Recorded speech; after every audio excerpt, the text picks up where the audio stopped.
আমরা সর্বোচ্চ চেষ্টা করেছি তাদেরকে গ্রেফতার করার জন্য, অ্যারেস্ট করার জন্য। এখন পর্যন্ত যাদেরকে ধরা হয়েছে তাদের সাক্ষ্য প্রমাণ এবং তাদেরকে আমরা যে ছবিগুলো দেখিয়েছি, কারণ তারাও তো চিনে না ওই লোককে, এবং তারা যাদেরকে পার করেছে তাদের ভাষ্য মতে এরা পালিয়ে যেতে সক্ষম হয়েছে।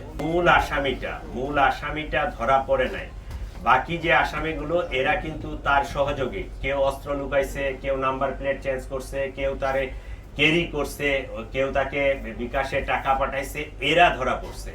তো মূল আসামিটাকে পাইলে বিহাইন্ড দ্য সিন তারা কারা কাজ করছে এইটা আরো স্পষ্ট হওয়া যেত।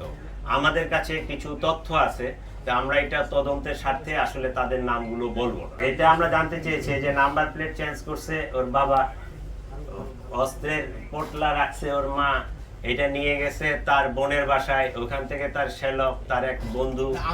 ধারণা এটা যেহেতু ওরে পাইনি আমরা, এই জন্য তার কাছে পায়ে যদি স্বীকারোক্তিমূলক জবানবন্দিটা নিতে পারতাম তাহলে আমরা নিশ্চিত হতে পারতাম।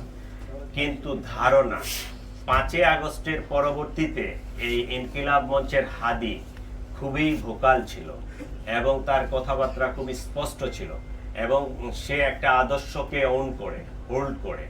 তাহলে এই আদর্শ বা এই 5 আগস্টে যারা ক্ষতিগ্রস্ত, আমরা ধারণা করতে পারি বা অনুমান করতে পারি যে হত্যাকাণ্ডের পিছনে তারাই।